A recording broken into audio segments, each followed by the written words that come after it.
अस्सलाम वालेकुम students. Bohr atomic model previous lectures में आप पढ़ चुके हैं। तो आज हम बात करेंगे डिफ़ेक्ट्स ऑफ बोहर एटॉमिक मॉडल के बारे में। तो डिफ़ेक्ट्स भी आप इसे कह सकते हैं या हम इसे लिमिटेशंस भी कह सकते हैं। तो इसमें दो तरह की चीज़ें हम डिस्कस करेंगे। कुछ ऐसे पॉइंट्स हैं जो बोहर एटॉमिक मॉडल के थ्रू हम एक्सप्लेन करते हैं लेकिन वो फॉल्टी हैं, तो उन्हें हम डिफ़ेक्ट्स का नाम कहेंगे, डिफ़ेक्ट्स का नाम देंगे। और कुछ ऐसे पॉइंट्स भी होंगे जिनके बारे में बोहर एटॉमिक मॉडल जो है वो कोई सेटिस्फैक्ट्री एक्सप्लेनेशन नहीं देता, तो उसे हम लिमिटेशंस कहेंगे।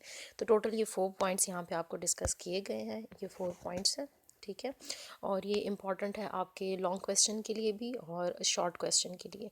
फोर्थ पॉइंट जो है ये अक्सर शॉर्ट क्वेश्चन में आ जाता है। ज़ीमैन इफेक्ट और स्टार्क इफेक्ट की डेफिनेशन लिखनी होती है आपने, और बाकी अगर कंप्लीट 4 पॉइंट्स डिस्कस किए जाते हैं तो that will be a long question.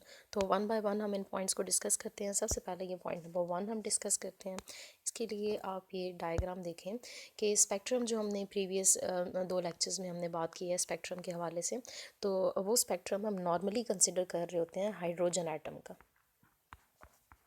ठीक हो गया, हाइड्रोजन एटम का स्पेक्ट्रम हम डिस्कस करते हैं। तो हाइड्रोजन एटम को अगर हम ड्रॉ करें तो न्यूक्लियस में आपको पता है इसके सिर्फ एक प्रोटॉन प्रेजेंट होता है, न्यूट्रॉन कोई नहीं है, और शेल में जस्ट एक इलेक्ट्रॉन रिवॉल्व कर रहा होता है। ये तो शेल में जस्ट एक इलेक्ट्रॉन रिवॉल्व कर रहा होगा। तो जहाँ जिस सिस्टम में एक इलेक्ट्रॉन प्रेजेंट हो उसको हम कहते हैं uni electronic system. Uni stands for 1। तो हाइड्रोजन स्पेक्ट्रम को सेटिस्फैक्ट्रीली एक्सप्लेन करता है बोहर एटॉमिक मॉडल, क्योंकि इसमें सिर्फ एक इलेक्ट्रॉन प्रेजेंट है। तो एक इलेक्ट्रॉन की ट्रांजिशन होगी, चाहे इस शेल से इस शेल में मूव करे या नेक्स्ट में, तो उसको सिर्फ ये एक्सप्लेन करता है। अगर कोई ऐसा सिस्टम हम कंसिडर करते हैं, फॉर एग्ज़ाम्पल हीलियम का एटम मैं ले लेती हूँ। हीलियम, तो हीलियम में जो है 2 प्रोटॉन प्रेजेंट है और 2 न्यूट्रॉन प्रेजेंट हैं। तो न्यूट्रॉन को तो हम नहीं ड्रॉ करते, हम जस्ट प्रोटॉन ड्रॉ कर लेते हैं कि इसमें 2 प्रोटॉन प्रेजेंट हैं, ठीक है। और बाहर शेल में इसके 2 इलेक्ट्रॉन हैं। तो फर्स्ट शेल में मैक्सिमम 2 इलेक्ट्रॉन आ सकते हैं। इसका मतलब ये दोनों इलेक्ट्रॉन जो हैं ये फर्स्ट शेल में प्रेजेंट है। तो 2 इलेक्ट्रॉन यहाँ प्रेजेंट हैं। इसके स्पेक्ट्रम को बोहर एटॉमिक मॉडल एक्सप्लेन नहीं करेगा। अगर मैं ऐसे कहूँ कि यहाँ से हमने एक जो है इलेक्ट्रॉन रिमूव कर दिया, ठीक है, ये इलेक्ट्रॉन हमने यहाँ से रिमूव कर दिया। अब इसमें भी एक इलेक्ट्रॉन प्रेजेंट है, तो इसको हम इस तरीके से ड्रॉ करते हैं, ठीक है। अब हम इसको कहेंगे हीलियम +1, क्योंकि एक इलेक्ट्रॉन यहाँ से रिमूव हो गया, पॉजिटिव एक ज़्यादा हो गया, तो हीलियम +1। अब इसका जो भी स्पेक्ट्रम होगा उसको Bohr atomic model clearly explain करेगा, क्योंकि इसमें अगेन एक इलेक्ट्रॉन प्रेजेंट है। ये अगेन यूनी इलेक्ट्रॉनिक सिस्टम बन चुका है, या मोनो इलेक्ट्रॉनिक सिस्टम भी हम इसको कहते हैं। Similarly lithium, lithium carries 3 electron, ठीक है। तो यूनी इलेक्ट्रॉन बनाने के लिए हम क्या कहेंगे कि ये 2 इलेक्ट्रॉन रिमूव कर लेता है। 2 इलेक्ट्रॉन रिमूव करने के बाद इसके ऊपर चार्ज आ जाएगा +2। अब इसको बोहर एटॉमिक मॉडल इसके स्पेक्ट्रम को एक्सप्लेन करेगा, लेकिन इसके स्पेक्ट्रम को एक्सप्लेन नहीं करेगा। बिल्कुल ऐसे ही जो आपकी बुक में एक और एग्जांपल लिखी गई है वो बेरिलियम के बारे में कहा गया। तो beryllium carries a total of 4 electron, ठीक है। तो यूनी इलेक्ट्रॉनिक बनाने के लिए हम कहेंगे कि यहाँ से 3 इलेक्ट्रॉन रिमूव हो गए, तो 3 इलेक्ट्रॉन रिमूव होंगे तो इसका चार्ज हो जाएगा बेरिलियम +3। अब इसके स्पेक्ट्रम को बोहर एटॉमिक मॉडल एक्सप्लेन करेगा, और अगेन इसको एक्सप्लेन नहीं करेगा, क्योंकि इसमें 4 इलेक्ट्रॉन है, और इसको इसलिए एक्सप्लेन कर रहा है क्योंकि उसमें जस्ट एक इलेक्ट्रॉन बाकी है।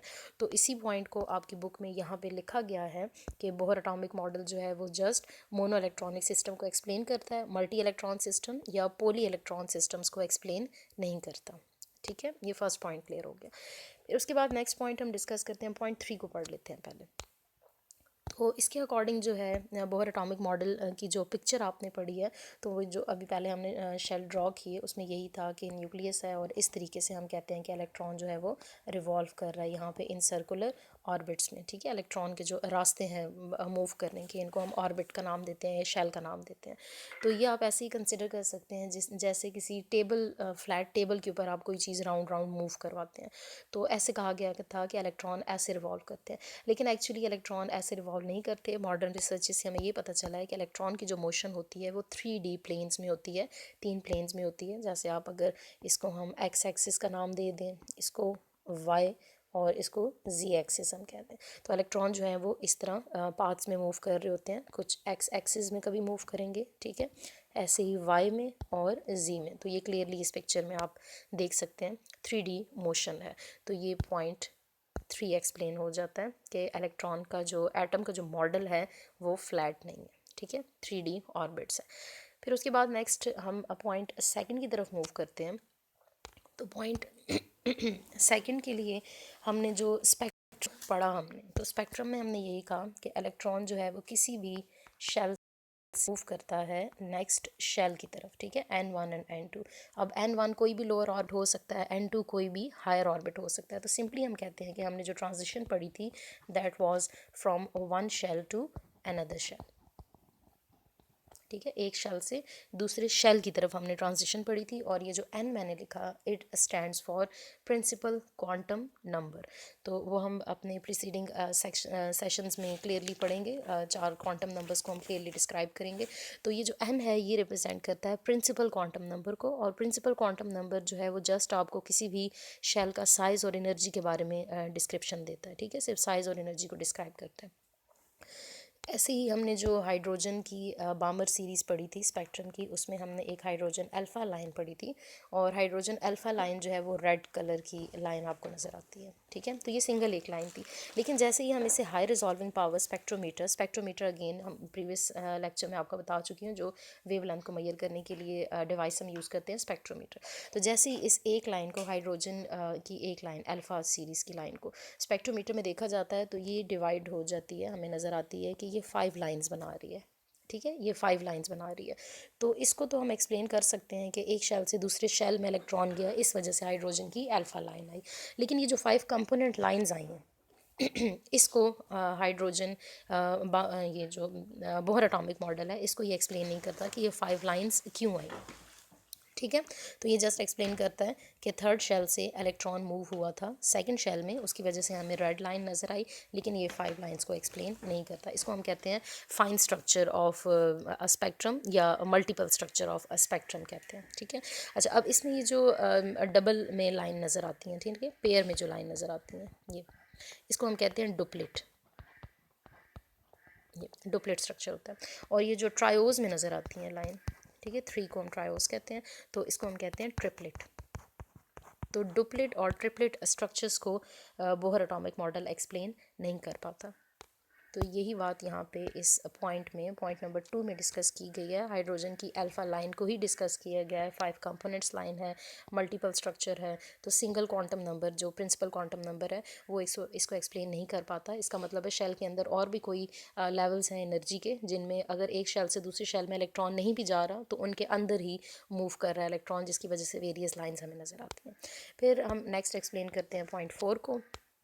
इसी से रिलेटेड है जो स्प्लिटिंग ऑफ लाइन आई, कि एक हमें लाइन नज़र आती है, इसको जब हम रिजॉल्विंग पावर स्पेक्ट्रोमीटर में देखते हैं तो वेरियस जो हैं वो स्पेस्ड लाइंस आपको नज़र आती हैं। अब अगर ये जो स्पेसिंग है ये हुई है ड्यू टू मैग्नेटिक फील्ड, तो इस स्प्लिटिंग को हम कहते हैं ज़ीमैन इफेक्ट। और अगर यही स्प्लिटिंग जो है ये हुई है ड्यू टू इलेक्ट्रिक फील्ड, तो इसको हम नाम देते हैं स्टार्क इफेक्ट, ठीक है। तो इफ़ेक्ट सेम ही है, बस जस्ट इसमें फील्ड का डिफरेंस है। तो ये अक्सर शॉर्ट क्वेश्चन में आ जाता है ज़ीमैन एंड स्टार्क इफेक्ट। तो ये देखिए यहाँ मैंने मार्क कर दिया आपके लिए, ये ज़ीमैन इफेक्ट है और ये स्टार्क इफेक्ट है। तो this was all about defects of Bohr atomic model.